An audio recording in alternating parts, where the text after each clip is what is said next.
Nasa gitna ng malalim at madilim na kagubatan sa hilagang bahagi ng Luzon, may isang baryo na bihirang marating na mga dayuhan. Ang mga punong kahoy ay matatayog at tila abot langit, ang mga dahon ay naglalaro sa ihip ng malamig na hangin na parang may kinatago. Sa ilalim ng bawat sanga at ugat, may mga anino na gumagalaw sa kakaibang paraan, at ang mga tunog, mga yabag, bulong, at kakaibang huni ay bumabalot sa paligid na parang isang lumang awit ng takot. Dito nagsimula ang kwentong iyon na matagal nang pinagmumultuhan ang isip ng mga taga-baryo. Si Mateo, isang binatang matapang ngunit palihim na mausisa, ay lumaki sa baryong ito. Nakilala siya bilang isang ordinaryong mamamayan, ngunit sa bawat gabi, may kakaibang pangarap at pakiramdam na tila may nakatingin sa kanya mula sa dilim ng kagubatan. Ang mga matatanda sa baryo ay madalas magbabala tungkol sa mga nilalang na kumakain sa dilim, mga kwentong lumang-luma na paulit-ulit sa bawat henerasyon. Ngunit si Mateo ay hindi naniniwala sa mga ito, hindi pa. Isang gabi, habang naglalakad siya pauwi mula sa ilog, naramdaman niya ang malamig na simoy ng hangin na hindi pangkaraniwan. Ang mga bituin sa langit ay nagkukubli sa likod ng makapal na ulap, at ang buwan ay tila kumikislap ng may kakaibang liwanag. Sa gilid ng kanyang paningin, may mga galaw na hindi maipaliwanag, anino na parang sumusunod, ngunit naglalaho sa oras na tumingin siya ng diretsyo. Ang puso ni Mateo ay tumibok ng mabilis, ngunit isang bahagi ng kanyang isipan ay sabik na malaman ang lihim ng mga anino. Habang lumalalim ang gabi, napadpad si Mateo sa isang lumang bahay na matagal nang iniiwan ng mga nakaraang pamilya. Ang bubong ay malubha na ang pagkasira, at ang mga bintana ay nagluluksa sa hangin na dumarampi sa mga pader. Isang kakaibang halimuyak ng lumang kahoy at basang lupa ang pumuno sa paligid. Si Mateo, bagamat kinakabahan, ay pinilit na pumasok. Sa loob, naramdaman niya ang kakaibang presensya, parang may malamig na mata na nakatingin sa kanya mula sa bawat sulok. Napansin niya ang mga baka sa sahig, tila naglalakad ang isang bagay na hindi niya maipaliwanag. May mga larawan sa dingding na unti-unting kumikilos sa liwanag ng kanyang daladalang lampara, at mga bulong na parang nagsasabi ng mga pangalan na matagal nang nakalimutan ng tao. Sa bawat hakbang ni Mateo, mas nararamdaman niya ang bigat ng presensya sa paligid, isang halimaw o nilalang na hindi basta-basta nakikita, ngunit ramdam sa bawat hibla ng kanyang bala. Sa labas, ang kagubatan ay tahimik, ngunit may mga oras na parang may sabay-sabay na humihinga at umiiyak na nilalang na nagtatago sa mga anino. Ang bawat tunog ng sanga na nababasag ay nagiging malakas na dagundong sa tenga ni Mateo. Napagtanto niya na ang baryo ay hindi lamang simpleng lugar, ito ay tahanan ng mga lihim na dapat ay hindi natuklasin.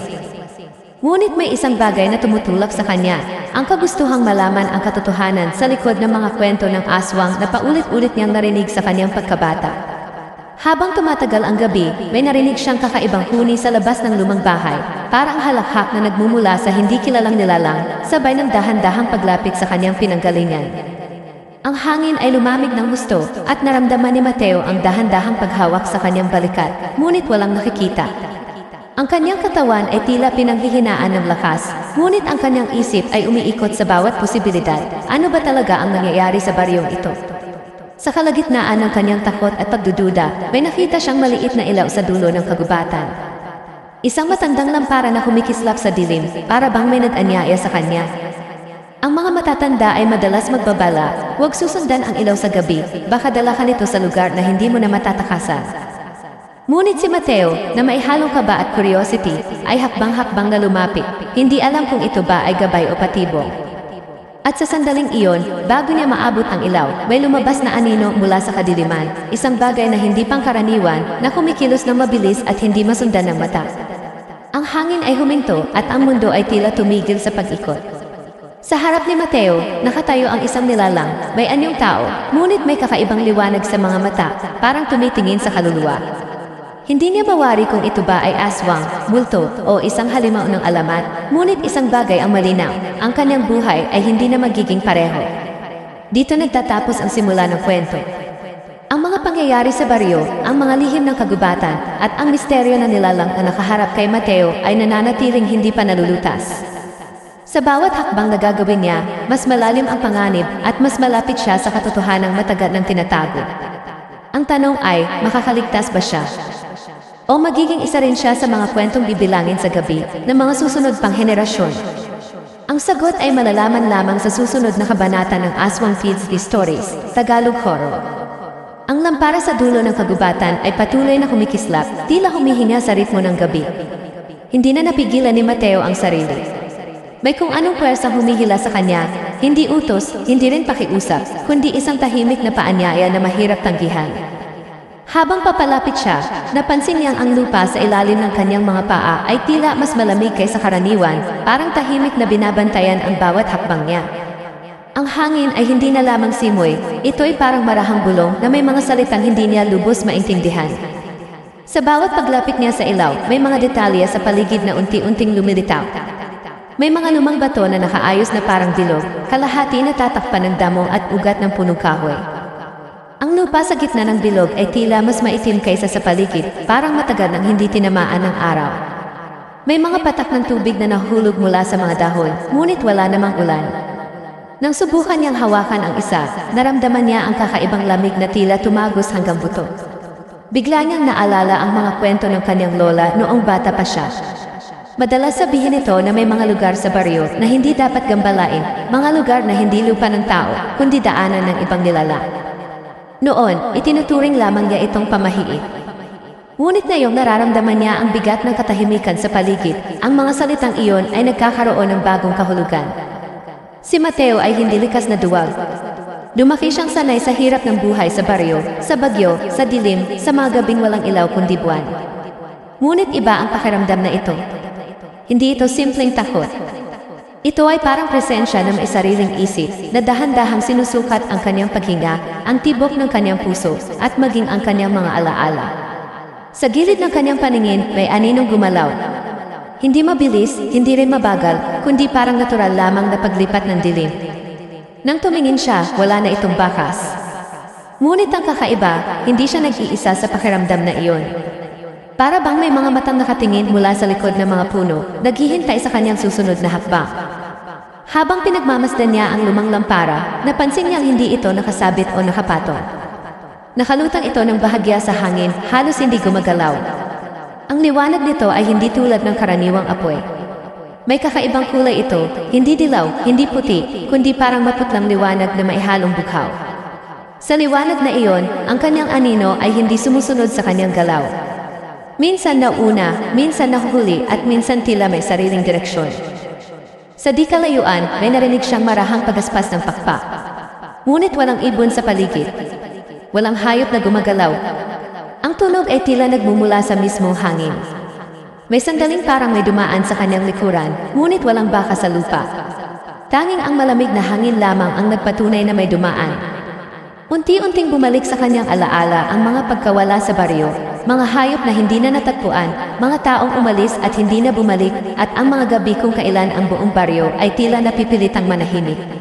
Walang nagsasalita tungkol dito ng direkta, ngunit may mga mata na nagsasabi ng takot na matagal ng kinikimkim. Napansin ni Mateo ang isang lumang marka sa isa sa mga puno malapit sa lampara. Isang simbolo na hindi niya maunawaan, tila inukit gamit ang matulis na bagay. Ang hugis nito ay parang pinaghalong mata at pakpak, ngunit may kakaibang kurba na hindi pangkaraniwan. Nang lapitan niya ito, biglang humina ang liwanag ng lampara. Sa sandaling iyon, nakaramdam siya ng matinding kaba, parang may bagay na hindi nais na maunawaan niya ang nakita. Mula sa malayo, may marahang tinig na umalingaw-ngaw. Hindi malinaw ang mga salita, ngunit ang tono ay parang panaghoy. Hindi ito tunog ng hayop o tao, kundi isang kakaibang himig na tila bahagi ng kagubatan mismo. Habang tumatagal, naramdaman ni Mateo na ang tunog ay hindi lamang naririnig, ito ay nararamdaman sa dibdib, parang mahinang panginginig na sumasabay sa tibok ng puso. Ang alaala ng kanyang ama ay biglang sumagi sa isip niya. Isang tahimik na lalaki na bihirang magsalita tungkol sa gabi. Ngunit minsan, bago ito pumanaw, may sinabi ito kay Mateo, may mga bagay na hindi naghahanap ng tao, ngunit kapag napansin ka na nila, hindi ka na nila bibitawan. Noon ay hindi niya ito naunawaan. Ngayon, ang mga salitang iyon ay parang babala na huli ng napakinggan. May biglang pag-ihip ng hangin na nagpaikot sa mga dahon sa paligid niya. Sa sandaling iyon, ang lampara ay tila lumapit ng bahagya, parang sinasalubong siya. Ang anino sa kanyang paanan ay biglang humaba, umabot sa bilog ng mga bato, at doon tumigil. Nang itaas niya ang kanyang tingin, nakita niyang ang mga puno sa paligid ay tila mas malapit kaysa kanina, parang unti-unting nagsasara ang espasyo. Hindi niya alam kung gaano nakatagal siyang nakatayo roon. Ang oras ay tila nawala ng kahulugan. Ang tanging sigurado siya ay ang pakiramdam na may nagbabantay sa kanya. Hindi galit, hindi rin mabait, kundi mapagmasid, parang naghihintay ng tamang sandali. Sa kanyang likuran, may narinig siyang marahang yabag sa tuyong dahon. Dahan-dahan siyang lumingon, ngunit walang tao. Sa halip, may baka sa lupa na unti-unting lumilitaw, parang may hindi nakikitang nilalang na naglalakad. Ang mga bakas ay huminto sa 1 metro mula sa kanya. Biglang tumigil ang hangin. Tumigil ang mga tunog ng gabi. At sa gitna ng katahimikan, naramdaman ni Mateo ang presensya sa kanyang likuran. Malapit, masyadong malapit, ngunit wala pa ring nakikita. Isang malamig na hininga ang dumampi sa kanyang bato. Hindi siya makagalaw. Hindi siya makasigaw. At sa sandaling iyon, unti-unting nagdilim ang liwanag ng lampara habang may marahang bulong na tila tumawag sa kanyang pangalan. Nanigas si Mateo sa kinatatayuan niya habang ang malamig na hininga ay patuloy na dumadampi sa kanyang bato. Hindi niya alam kung ilang segundo o minuto ang lumipas, ngunit ang bawat sandali ay parang humahaba, parang ang oras ay unti-unting hinihila palayo sa normal nitong daloy. Ang bulong na tumawag sa kanyang pangalan ay hindi na naulit, ngunit ang pakiramdam na may nakamasid sa kanya ay nanatiling mabigat, parang aninong nakapatong sa kanyang balikat. Dahan-dahan siyang humakbang paatras, ngunit sa bawat galaw niya, tila sumasabay ang paligid. Ang mga puno ay parang yumuyuko ng bahagya, ang hamog ay kumakapal, at ang lampara sa harap niya ay unti-unting umiikot na parang sinusundan ang kanyang kilos. Hindi niya na maintindihan kung siya ba ang gumagalaw o ang mundo ang umiikot sa kanya. Sa kanyang likuran, muling narinig ang tunog ng tuyong dahon na nadadaganan. Hindi ito iisang hakbang lamang, kundi sunod-sunod, mabagal, maingat. Para bang may nilalang na sinusubukan siyang lapitan nang hindi siya pinapansin. Ngunit ang kakaiba, wala pa ring nakikitang anyo. Ang mga bakas lamang sa lupa ang patunay na hindi siya nag-iisa. Unti-unting bumalik sa isip niya ang mga alaala ng baryo. Ang mga pinto na mahigpit na sinasara bago maggabi. Ang mga bintanang tinatakpan ng makapal na tela. Ang mga aso na biglang tumatahimik kapag sumasapit ang hating gabi. Noon, akala niya ay simpleng pag-iingat lamang iyon. Ngayon, naiisip niyang baka may dahilan kung bakit natutunan ng mga tao roon na huwag magtanong. Habang pilit niyang kinakalma ang sarili, napansin niyang ang bilog ng mga bato sa kanyang paanan ay tila may mga ukit. Hindi ito basta gasgas ng panahon. May mga guhit na parang simbolo, magkakadugtong, parang isang lumang wika na matagal nang nakalimutan. Nang yumuko siya upang silipin ang mga marka, biglang sumiklab ng bahagya ang liwanag ng lampara. At sa sandaling iyon ay may nakita siyang aninong gumalaw sa ibabaw ng mga bato. Hindi anino ng puno, hindi rin anino niya. Napaatras siya ng bahagya. Ngunit sa pag-angat niya ng ulo, nagbago ang paligid. Ang dating tahimik na kagubatan ay tila may bahagyang ugo, parang mahinang paghinga ng napakalaking nilalang na hindi nakikita. Ang hangin ay hindi na dumadaloy, kundi gumagalaw ng paikot, dahan-dahan, parang bumubuo ng hugis sa paligid niya. Isang mahina ngunit malinaw na tunog ang umalinggaw mula sa di kalayuan, parang kahoy na kumakalansing, paulit-ulit, mairitmo. Hindi ito tunog ng hangin o hayop. May layunin ang tunog, parang senyas. Napatingin si Mateo sa direksyong pinanggalingan nito.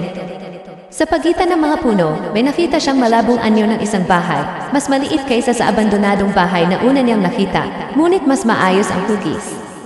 Walang ilaw, walang galaw, ngunit may kakaibang pakiramdam na tila may nakatingin mula sa loob. Hindi niya alam kung bakit, ngunit ang kanyang mga paa ay kusang kumilos patungo roon. Habang papalapit siya, napansin niyang ang lupa ay nagiging mas malambot, parang bagong bukal. May mga bahagyang hukay na tila hindi natural ang pagkakagawa, hindi malalim, ngunit sapat upang mag-iwan ng pakiramdam na may inilagay o kinuha roon. Sa isang hukay, may nakita siyang piraso ng tela na pamilyar ang kulay. Yumuko siya at pinulot iyon. Bahagyang marumi at punit, ngunit malinaw ang disenyo. Ito ang tela ng barong na suot ng kanyang nakatatandang kapatid na si Daniel bago ito nawala 2 taon na ang nakalipas. Nanlaki ang kanyang mga mata. Walang paliwanag ang pagkawala noon. Walang bakas, walang katawan, walang sagot. Tanging katahimikan at mga bulong-bulungan lamang ang naiwan. Ang dibdib ni Mateo ay sumikip. Ang takot na dati nakatuon sa paligid ay biglang naging personal. Kung ang kapatid niya ay umabot dito, ano ang nangyari sa kanya? Biglang lumakas ang kalansing mula sa loob ng maliit na bahay. Hindi marahas, kundi paulit-ulit, parang may marahang pinupukpok mula sa loob. Tatlong tunog. Pahinga. Tatlong tunog muli. Tok tok tok. Humigpit ang hawak ni Mateo sa tela. Ang hangin sa paligid ay lumamig ng higit pa.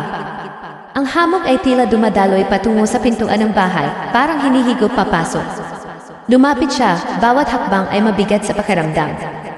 Sa kanyang paglapit, napansin niyang ang pinto ay bahagyang nakaawa.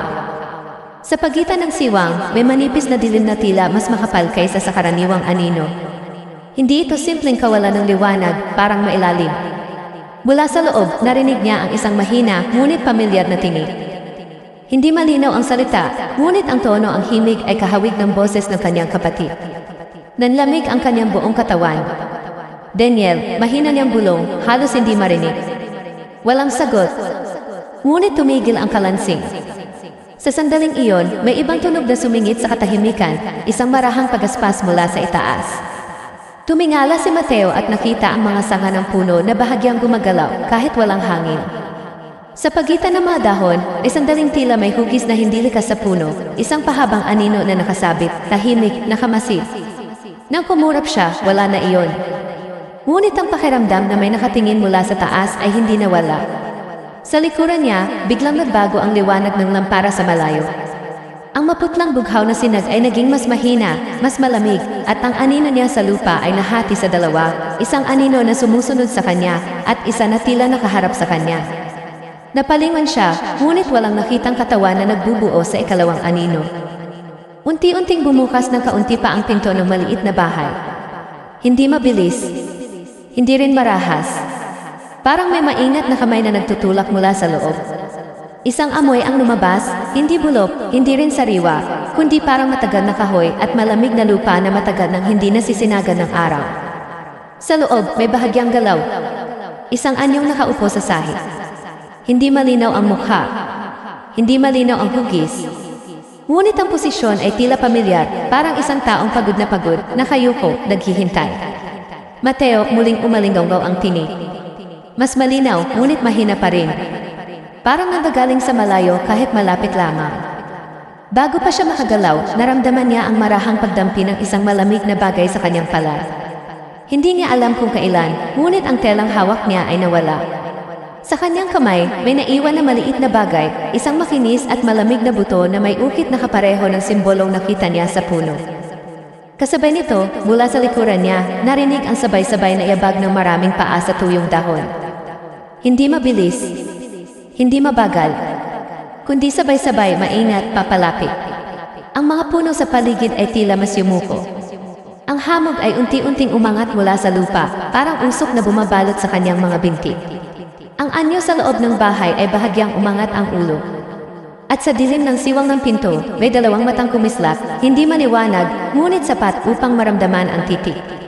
Si Mateo ay nakatayo sa pagitan ng dalawang hindi maipaliwanag na presensya, isa sa loob ng bahay na tila may alam sa kanyang pangalan, at isa sa likuran na dahan-dahang lumalapit. Wala siyang mapuntahan. Wala siyang maintindihan. At sa gitna ng lumalalim na katahimikan, may isang bagay lamang ang malinaw, may higit pa sa isang nilalang ang nagmamasid sa kanya. Humigpit ang dibdib ni Mateo habang ang sabay-sabay na iabag sa kanyang likuran ay patuloy na papalapit. Hindi na niya mabilang kung ilan ang mga ito. Hindi rin niya matukoy kung tao ba o hayop o kung anuman ang pinagmumula ng tunog. Ang mahalaga lamang ay ang katotohanang wala na siyang direksyong ligtas. Sa harap niya ay ang maliit na bahay na may nakabukas na pinto at isang anyong tila naghihintay. Sa likuran niya ay ang mga presensyang hindi nakikita, ngunit malinaw ang layunin, palibutan siya. Ang hamog sa paligid ay unti-unting kumapal, parang may sariling buhay. Hindi na ito basta nakalutang sa hangin. Ito ay gumagapang sa lupa, pumapailalim sa kanyang mga paa, at marahang umaakyat sa kanyang mga binti. Sa bawat paghinga niya, tila pumapasok sa kanyang dibdib ang malamig at mabigat na hangin na parang may dala itong bulong na hindi maintindihan. Mateo, muli niyang narinig ang tinig mula sa loob ng bahay. Mas malinaw na ngayon, mas malapit, ngunit may kakaibang pagkaputol-putol. Parang dalawang boses ang sabay na nagsasalita sa isang salita. Ang una ay pamilyar, malambot, halos kahawig ng sa kanyang kapatid. Ang ikalawa ay mas mababa, mas malamig, parang Nagmumula sa ilalim ng lupa. Hindi niya alam kung lalapit o urong. Ngunit sa sandaling iyon, may marahang pagdampi sa kanyang likod, hindi kamay, hindi hangin, kundi parang presensya na dumaan sa mismong pagitan ng kanyang balat at damit. Nanlamig ang kanyang batok. Hindi na niya kailangang lumingon upang malaman na ang mga bagay sa likuran niya ay napakalapit na. Ang lampara sa malayo ay biglang kumislap ng mabilis, parang hiningang kinakapos. Ang maputlang bughaw na liwanag ay naghiwa-hiwalay sa lupa at ang kanyang anino ay naging tatlo. Isa sa kaliwa, isa sa kanan, isa sa likod niya kahit walang ilaw na galing sa likuran. Ang ikatlong anino ay hindi sumusunod sa kanyang galaw. Unti-unti itong gumalaw palapit sa kanyang mga paa. Hindi siya makasigaw, hindi siya makatakbo. Para bang ang mismong lupa ay humahawak sa kanya, hinihila pababa ang kanyang mga paa sa malambot na lupa na kanina pa niya napapansin. Sa bawat sandali, mas lumulubog ang kanyang talampakan, bagamat hindi siya gumagalaw. Sa loob ng bahay, ang anyong nakaupo ay dahan-dahang tumayo. Hindi malinaw ang galaw, parang may pagkaantala sa bawat kilos, tulad ng isang aninong nahuli sa pinanggagalingang katawan. Ang ulo nito ay nakatagilid, na para bang pinakikinggan ang bawat tibok ng puso ni Mateo. Lumapit kagi ang salita ay hindi utos. Hindi rin pakiusap. Isa itong simpleng pahayag, ngunit may bigat na tila hindi matanggihan. Sa gilid ng kanyang paningin, may napansin siyang kakaiba sa mga puno. Ang mga sanga ay hindi na basta nakalawit. Ang ilan ay nakatungo patungo sa kanya, parang mga daliring naghihintay humawa. Sa pagitan ng mga dahon, may maliliit na kumikislap na liwanag, hindi maliwanag na parang alitap-tap, kundi mapurol, parang mga matang kumukurap. Biglang tumigil ang sabay-sabay na yabag sa kanyang likuran. Isang malalim na katahimikan ang bumalot sa paligid. Pagkatapos, isang tunog ng mahinang paghinga ang sabay-sabay na umalinggaw-ngao sa kanyang magkabilang tainga. Hindi mula sa harap, hindi mula sa likod, kundi napakalapit, parang nasa mismong balikat niya. Ang hamog ay umabot na sa kanyang baywang. Hindi na ito simpleng usok, may bigat ito, may haplos, at may kakaibang lamig na tila may sariling pulso. Sa bawat paggalaw nito, parang may mga hugis na sandaling nabubuo at nawawala, mga pahabang anyo, mga kurbadong anino, mga galaw na hindi natural sa hangin. Sa loob ng bahay, ang anyo ay lumapit sa pintuan. Sa siwang ng dilim, unti-unting lumitaw ang isang kamay. Payat, maputla. May mga ukit sa balat na kapareho ng simbolong nakita ni Mateo sa puno at sa butong hawak niya. Nanginginig ang kanyang hininga. Hindi niya alam kung ang nanginginig ay siya o ang hangin sa paligid niya. Sa sandaling iyon, biglang nagbago ang tunog ng kagubatan. Hindi na ito katahimikan, kundi isang mahinang alon ng bulong na tila nagmumula sa lupa, sa mga puno, sa hangin. Hindi malinaw ang mga salita, ngunit iisa ang ritmo, iisa ang tono, parang paulit-ulit na pangalan na hindi niya maunawaan. Ang lupa sa kanyang paanan ay bahagyang umuga. Hindi malakas, hindi marahas, kundi parang may gumagalaw sa ilalim. Naramdaman niya ang malamig na butong nasa kanyang palad na unti-unting umiinit, kahit ang hangin ay patuloy na lumalamig. Ang simbolong nakaukit dito ay tila bahagyang kumikinang, ngunit walang liwanag na nakikita, isang pakiramdam lamang na parang may tumitingin sa pamamagitan nito. Sa likuran niya, may biglang marahang tunog ng pagdikit, parang basang dahon na sumasayad sa balat. May kung anong dumampi sa kanyang balikat. Dahan-dahan. Maingat. Parang sinusubukan lamang alamin ang kanyang anyo. Hindi siya lumingon. Hindi niya kaya. Sa harap niya, ang anyo sa pintuan ay tumigil na para bang naghihintay ng sagot. Sa loob ng bahay, ang dilim ay tila mas malalim kaysa sa kayang ipaliwanag ng kawalan ng liwanag. May pakiramdam na kung pumasok siya roon, hindi lamang espasyo ang kanyang tatawirin, kundi isang hangganan. Ang bulong sa paligid ay unti-unting lumakas. Hindi pa rin malinaw ang mga salita, ngunit may emosyon na ngayon, hindi galit, hindi galak, kundi isang uri ng pananabik. Ang lampara sa malayo ay biglang namatay. Kasabay nito, ang tatlong anino ni Mateo ay nagsanib sa isa, ngunit ang iisang aninong iyon ay mas malaki kaysa sa kanyang katawan. At hindi ito nakapako sa lupa.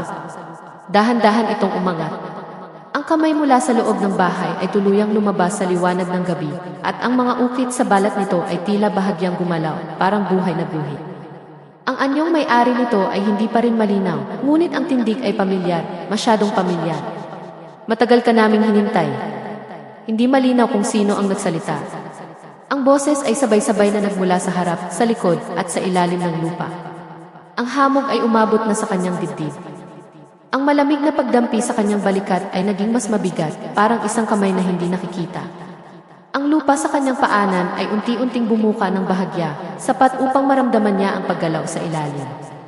Wala nang landas palabas. Wala nang malinaw na direksyon. Sa sandaling iyon, napagtanto ni Mateo ang pinakakinatatakutan niyang bagay, hindi siya hinahabol. Siya ay hinihintay. At ang gabing iyon ay tila hindi magtatapos hanggat hindi siya pumipili kung saan siya lulugar sa loob ng bahay o sa gitna ng mga presensyang nakapaligid sa kanya. Ang kanyang hininga ay naging mabigat. Ang kanyang mga paa ay tuluyang hindi na maigalaw. At sa huling sandaling naramdaman niyang ang malamig na kamay sa kanyang balikat ay unti-unting humihigpit. Ang anyo sa pintuan ay bahagyang yumuko, parang pagbati sa isang matagal ng inaasahang pagdating. Hindi na gumagalaw si Mateo. Ang malamig na kamay sa kanyang balikat ay hindi pa rin niya nakikita, ngunit ramdam niya ang bigat nito, hindi pisikal na bigat, kundi parang presensya na unti-unting pumapasok sa kanyang isipan. Ang anyo sa pintuan ay nanatiling nakatayo, bahagyang nakayuko, na para bang matagal nang inaasahan ang sandaling ito. Ang lupa sa kanyang paanan ay patuloy na lumulubog. Hindi ito malalim na hukay, ngunit sapat upang maramdaman niyang hindi na siya makakatakbo. Ang hamog ay umabot na sa kanyang liig, malamig, mabigat at tila may sariling pulso. Sa bawat pintig nito, may kasabay na mahinang bulong na hindi niya maintindihan, ngunit unti-unting nagiging pamilyar ang tono. Bigla niyang naramdaman ang init mula sa butong hawak niya kanina. Ngunit nang tingnan niya ang kanyang palad, wala na iyon. Sa halip, may manipis na guhit sa kanyang balat, isang simbolo na kapareho ng nasa puno, sa mga bato at sa kamay ng anyong nasa pintuan. Napaatras ang kanyang hininga. Hindi iyon sugat. Hindi rin marka ng dumi. Ito ay parang ukit na kusang lumitaw sa kanyang balat. Sa sandaling iyon, ang anyo sa pintuan ay tuluyang lumabas. Hindi pa rin malinaw ang mukha, ngunit ang tindig, ang galaw, ang hugis ng balikat, lahat ay pamilyar. Masyadong pamilyar.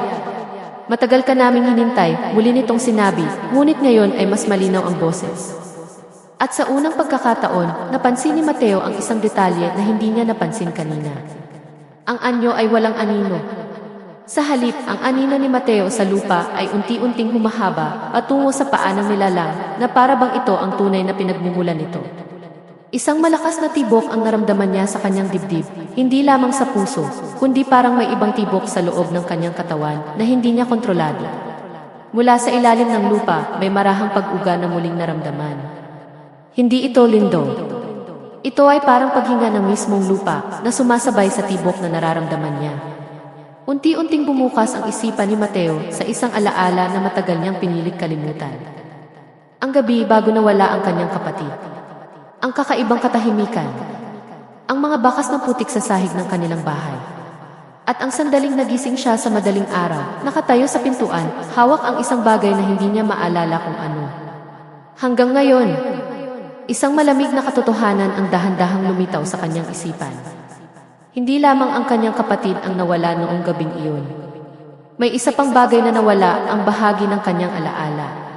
Ang anyo sa kanyang harapan ay bahagyang yumuko ang ulo, na para bang kinikilala ang unti-unti niyang pag-unawa. Hindi ka dinala rito, sabi ng tinig. Ikaw ang bumalik. Nanlaki ang mga mata ni Mateo. Hindi siya makapagsalita, ngunit ang kanyang isipan ay parang pinupunit ng mga piraso ng alaala na pilit bumabalik. Isang bilog ng mga bato. Isang lampara. Isang panata na hindi niya maalala. At isang tinig, hindi pananakot, hindi panlilinlang, kundi isang paanyaya na tinanggap niya noon. Ang marka sa kanyang palad ay unti-unting kumikislap sa pakiramdam, bagamat walang liwanag. Kasabay nito, ang hamog sa paligid ay tila lumapit pa, na parang tumutugon sa presensya niya. Sa likuran niya, ang sabay-sabay na yabag ay hindi na gumagalaw. Naghihintay lamang. Ang anyo sa harap niya ay bahagyang nag-unat ng kamay. Ang mga ukit sa balat nito ay tila sumasabay sa tibok na nararamdaman ni Mateo sa kanyang dibdib. Ang nawawala ay hindi kailanman nawala, marahang wika ng boses. Ito ay naghihintay lamang ng sandaling ikaw ay handa. Biglang sumikip ang kanyang ulo. Ang mga alaala ay hindi pa buo, ngunit ang pakiramdam ng pagkilala ay mas malinaw kaysa sa mismong detalye. Parang matagal na niyang alam ang lugar na ito, ang presensyang ito, ang marka sa kanyang balat. Isang mas matinding pag-uga ang naramdaman sa lupa. Sa gilid ng kanyang paningin, nakita niyang ang maliliit na hukay sa paligid ay bahagyang bumuka. Hindi malalim, ngunit sapat upang makita ang mga bagay na nakabaon doon, mga piraso ng tela, mga lumang kahoy, at mga ukit na bato na kapareho ng simbolong nasa kanyang pala. Hindi ito lugar ng pagkawala. Ito ay lugar ng pagbabalik. Ang anyo sa harap niya ay humakbang paatras, papasok muli sa siwang ng pintuan, ngunit hindi nito inalis ang tingin kay Mateo. Pumasok ka, marahan nitong sabi. Hindi utos. Hindi pa anyaya. Kundi parang natural na susunod na hakbang. Sa sandaling iyon, ang malamig na kamay sa kanyang balikat ay tuluyang naging matatag, parang umaakay, hindi nagtutulak. Ang anina ni Mateo ay tuluyang nahiwalay sa kanyang paa. At sa unang pagkakataon, gumalaw ito ng mag-isa. Humakbang patungo sa pintuan. Naramdaman ni Mateo ang matinding takot, ngunit kasabay nito ay may kakaibang pakiramdam ng pamilyar na pag-uwi, isang damdaming hindi niya matanggap, ngunit hindi rin niya maitanggi. Kung ang lahat ng ito ay hindi pagwili sa kanya, kundi pagbabalik niya sa isang bagay na minsan niyang pinili, ano ang ibig sabihin nito? Kung ang kanyang kapatid ay nawala o kung ito ba ay nauna lamang sa kanya? Ano ang mangyayari kapag tuluyan siyang tumawid sa hangganan na iyon? Ang hamog ay tuluyang bumalot sa kanyang paningin. Ang paligid ay naglaho sa malamig na puting dilim. At sa sandaling iyon, ang boses ay muling nagsalita, malapit, malinaw, at hindi na nagmumula sa labas kundi tila sa loob mismo ng kanyang isipan. Huling pagkakataon. Nanatiling bukas ang pintuan. Nanatiling nakahawak ang malamig na kamay sa kanyang balikat. Nanatiling naghihintay ang kagubatan. At si Mateo ay nakatayo sa pagitan ng dalawang katotohanan, ang buhay na alam niya at ang bagay na tila matagal na niyang pag-aari. Ano ang gagawin mo kung ikaw ang nasa ganitong sitwasyon? Sa tingin mo ba makakaligtas ang pangunahing tauhan? Hindi na kayang umatras ni Mateo. Ang hamog ay parang pader na bumalot sa kanya at ang malamig na kamay sa kanyang balikat ay tila mas tumitibay sa bawat sandaling lumilipas. Sa harap niya, ang pintuan ay nananatiling bukas, at ang aninong minsan ay kanya ay patuloy na humahakbang papasok sa dilim na parang ito ang tunay na may-ari ng katawan na kanyang ginagalawan. Sa unang pagkakataon mula nang magsimula ang lahat, pinilit niyang igalaw ang kanyang mga daliri. Mabigat, ngunit hindi imposible. Ang marka sa kanyang palad ay tila humikirot, parang may pulso na hindi niya kontrolado. Sa bawat tibok nito, mas lumilinaw ang mga alaala na pilit niyang pinigilan noon. Isang gabi ng ritual. Isang pangako. Isang kapatid na nagsabing, hindi ka nila kukunin kung ako ang mauna. At isang batang si Mateo na sumagot, hindi kita iiwan. Ang dibdib niya ay kumirot sa bigat ng alaala. Ang mga pangyayaring hindi niya maalala noon ay bumabalik na parang alon, malinaw, matalim, at hindi maiiwasan. Ang bilog ng mga bato ay hindi lamang tanda ng presensya. Ito ay hangganan. Isang lugar kung saan may pumapasok at may nananatili. Napagtanto niyang ang pagkawala ng kanyang kapatid ay hindi aksidente. May kapalit. At siya ang dapat na nauna. Isang marahang pagtulak ang naramdaman niya mula sa likod. Hindi marahas. Hindi rin mapilit. Parang paalala lamang na ang oras ay naubos. Ang anyo sa pintuan ay bahagyang umatras na para bang binibigyan siya ng espasyo upang tumawid. Sa sandaling iyon, may kung anong nagbago sa loob ni Mateo. Ang takot ay nananatili, ngunit sa ilalim nito ay may mas malalim na damdamin, galit, pangulila, at isang matinding pagtanggi na tanggapin ang kapalarang tila matagal nang nakahanda para sa kanya. Hindi ako ang babalik, bulong niya, halos hindi marinig. Ang hamog sa paligid ay kumilos na parang may nakarinig. Ang malamig na kamay sa kanyang balikat ay bahagyang humigpit. Sa halip na sumunod sa aninong papasok sa bahay, ibinaba ni Mateo ang kanyang tingin sa marka sa kanyang palad. Kung ang simbolong ito ang susi, kung ang pangakong iyon ang nagbukas ng pintuan, maaari rin ba itong magsara? Hindi niya alam kung saan nanggaling ang lakas ng loob. Ngunit dahan-dahan, itinaas niya ang kamay na may marka at idinikit ito sa dibdib niya, sa mismong lugar kung saan niya nararamdaman ang kakaibang ikalawang tibok. Ang sensasyon ay parang paghawak sa yelo at apoy ng sabay. Suminghap siya sa sakit, ngunit hindi niya inalis ang kamay. Kung may babalik, mahina ngunit malinaw niyang sabi, ako ang pipili kung kailan. Sa sandaling iyon, ang lupa sa paligid ay malakas na umuga. Hindi na mahinang paghinga kundi parang biglang pagkapunit ng isang bagay na matagal nang nakatali. Ang hamog ay umangat, umikot, at ang malamig na kamay sa kanyang balikat ay naglaho sa isang iglap. Mula sa loob ng bahay, ang anyo ay biglang tumigil. Ang ulo nito ay dahan-dahang umangat, at sa unang pagkakataon, bahagyang nasilip ni Mateo ang mukha. Hindi malinaw, ngunit sapat upang makita ang anyong kahawig ng kanyang kapatid. Ngunit hindi nabuo ang ekspresyon. Parang hiniram lamang ang anyo. Ang anino ni Mateo sa lupa ay biglang pumiglas mula sa pintuan at umikot pabalik sa kanya. Ngunit hindi ito bumalik upang sumanib. Sa halip, tumigil ito sa pagitan niya at ng bahay na parang isang hadlang. Ang marka sa kanyang palad ay tila uminit na husto. Hindi liwanag ang lumabas, kundi isang pakiramdam ng paghigpit ng espasyo. Parang ang hangin mismo ay kumikilos ayon sa kanyang pasya. Hindi pa, mariin niyang sabi, kahit nanginginig ang kanyang boses. Ang mga bulong sa paligid ay sabay-sabay na tumigil. Isang matinding katahimikan ang sumunod, ang uri ng katahimikan na mas nakakatakot kaysa sa anumang ingay. Pagkatapos, isang sigaw na hindi mula sa isang nilalang kundi mula sa mismong hangin. Ang anyo sa pintuan ay biglang umatras na parang hinila pabalik sa dilim. Ang pintuan ay nagsimulang magsara ng dahan-dahan na para bang may puwersang hindi nakikita ang naglalaban sa magkabilang panig. Nanlaki ang mga mata ni Mateo. Alam niyang ito na ang sandali. Kung hahayaan niyang magsara ang pintuan, maaaring mawala ang lahat, ang katotohanan, ang kanyang kapatid, at ang dahilan kung bakit siya dinala rito. Sa kabila ng takot, humakbang siya pasulong. Ang lupa sa kanyang paanan ay kumapit sa kanyang mga paa, ngunit pinilit niyang umabante. Ang hamog ay tila pumipigil, ngunit sa bawat hakbang niya ay mas humihina ang kapit nito. Umabot siya sa mismong harap ng pintuan. Sa loob, ang dilim ay tila walang hanggan. Ngunit sa kailaliman nito, may bahagyang galaw, parang isang anyong unti-unting nagiging pamilyar. Mateo, hindi na niya alam kung alaala ba iyon o tinig na tunay. Sa huling sandali bago tuluyang magsara ang pintuan, itinaas niya ang kamay na may marka at idiniin ito sa kahoy ng pintuan. Isang malamig na alon ang sumabog mula sa kanyang palad. Ang mga ukit sa pinto na hindi niya napansin noon ay biglang naramdaman, pareho ng simbolo, pareho ng pulso. Sumigaw siya, hindi sa takot kundi sa sakit at pagpupumilit. Ang pintuan ay biglang huminto. Ang dilim sa loob ay tila umuro. At sa isang iglap, ang marka sa kanyang palad ay naglaho. Kasabay nito, ang bilog na mga bato sa paligid ay nagkawatak-watak na parang nawala ng saysay ang hangganan. Ang hamog ay biglang nawala. Ang mga yabag, ang mga bulong, ang malamig na presensya, lahat ay naglaho sa isang iglap. Si Mateo ay napaluhod sa lupa, inihingal, naninginig, ngunit buhay. Tahimik ang kagubatan. Walang lampara. Walang anyo sa pintuan. Walang anino na hiwalay sa kanya. Dahan-dahan siyang tumayo. Ang maliit na bahay sa kanyang harapan ay sarado na, tahimik, at mukhang karaniwang lumang istruktura na matagal nang iniwan. Akala niya tapos na. Ngunit nang tumingin siya sa kanyang palad, wala na ang marka. Sa halip, may bagong baka sa lupa sa harap ng pintuan. 2 peres ng yapa. Isa ay kanya.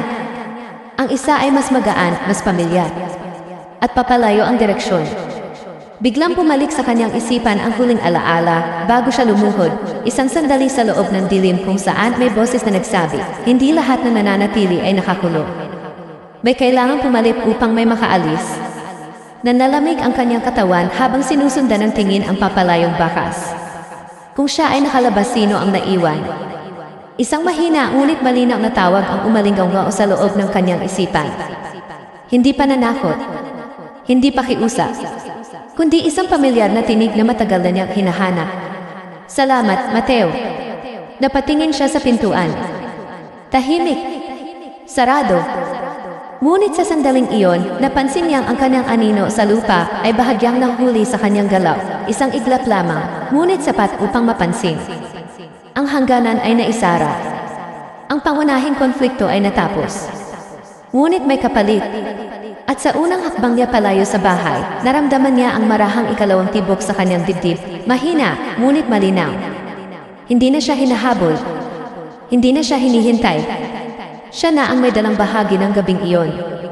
Madaling araw na nang tuluyang makalayo si Mateo sa maliit na bahay sa gitna ng kagubatan. Ang dating mabigat na hangin ay tila unti-unting lumuluwag, ngunit hindi nito naalis ang pakiramdam na may kung anong naiwan sa kanyang dibdib. Hindi sakit. Hindi rin pagod. kundi isang presensya na tahimik ngunit malinaw na naroon. Sa bawat hakbang niya pauwi sa baryo, napapansin niyang ang paligid ay tila normal na muli. Ang mga puno ay hindi na nakatungo, ang lupa ay matigas na muli, at ang hamog ay karaniwang manipis na ulap na lamang sa umaga. Ngunit sa kabila nito, hindi pa rin niya maalis ang pakiramdam na may bahagi ng gabing iyon ang hindi sumunod sa pagbabago. Pagdating niya sa gilid ng baryo, wala ni isang tao ang nakakita sa kanya. Tahimik ang mga bahay at ang mga aso ay hindi tumahoy. Sa halip, ang ilang aso ay nakatingin lamang sa kanya, nakaupo, tila kinikilala siya, ngunit may kakaibang pag-iingat sa kanilang mga mata. Sa kanyang pagpasok sa kanilang bahay, ang lahat ay tila katulad ng dati. Ang lamesa, ang mga upuan, ang mga dingding na may bakas ng panahon. Ngunit may isang bagay na nagbago, ang pakiramdam ng espasyo. Parang ang bahay ay bahagyang mas tahimik kaysa sa karaniwan, na parang may nawalang tunog na dati ay hindi niya napapansin. Sa silid ng kanyang kapatid, nanatiling maayos ang lahat. Ang kama ay nakalatag, ang bintana ay bahagyang bukas, at ang lumang damit na iniwan nito ay naroon pa rin. Ngunit sa unang pagkakataon, hindi na mabigat ang pakiramdam sa silid. May kakaibang katahimikan na hindi malungkot, kundi parang tapos na ang paghihintay. Lumipas ang mga araw at ang baryo ay tila bumalik sa normal. Wala nang nawawala. Wala nang kakaibang tunog sa gabi. Ang kagubatan ay muling naging simpleng kagubatan lamang sa mata ng karamihan. Ngunit para kay Mateo, walang bumalik sa dati. Sa bawat paggising niya, nararamdaman niya ang mahina, ngunit malinaw na ikalawang tibok sa kanyang dibdib. Hindi ito masakit, ngunit hindi rin ito nawawala.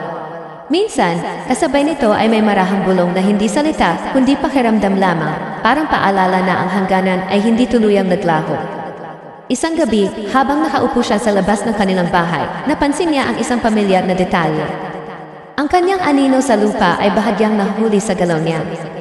Hindi halata, ngunit sapat upang mapansin ng isang taong nakaranas ng dilim na lampas sa karaniwan. Sa baryo, may mga matatanda na nagsimulang makipag-usap sa kanya ng mas tahimik. Hindi nila direktang tinatanong kung ano ang nangyari. Ngunit sa kanilang mga mata, may pagkilala, parang alam nila na may isang tungkulin na naipasa. Isang matandang babae ang minsan nagsabi sa kanya, may mga hangganan na hindi sinisira. Pinapalitan lamang ang nagbabantay. Hindi niya alam kung paano tumugon. Lumipas ang mga linggo. Unti-unting natanggap ni Mateo na ang kapatid niya ay hindi na babalik sa paraang inaasahan niya. Ngunit sa halip na purong lungkot, may kakaibang kapanatagan na sumama sa alaala nito. Parang may pangako na natupad, kahit hindi niya lubos na naunawaan. Ngunit hindi pa doon natapos ang lahat. Isang gabi, sa parehong oras na nagsimula ang lahat, nagising si Mateo ng walang dahilan. Tahimik ang baryo. Walang hangin. Walang tunog. Tumayo siya at lumabas ng bahay. Ang buwan ay nakasabit sa langit, maputla at malamig. Sa lupa sa kanyang harapan, may bakas ng yapak. Hindi bago. Hindi rin luma. Kundi parang ngayon lamang ginawa. Isang pares ng yapak na nagmumula sa direksyon ng kagubatan. At papunta sa kanya. Hindi siya gumalaw. Hindi siya natakot.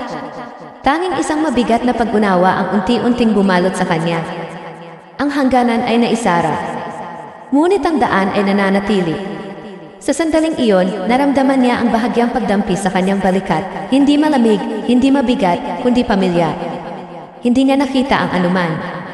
Ngunit malinaw ang pakiramdam. Hindi siya nag-iisa. Dahan-dahan niyang ibinaba ang tingin sa lupa. Ang kanyang anino ay nakatayo sa tabi niya. Ngunit hindi ito eksaktong sumusunod sa kanyang galaw. May sandaling parang humihinga ito ng mas mabagal kaysa sa kanya. Lumipas ang sandali at ang pakiramdam ay nawala. Tahimik ang paligid.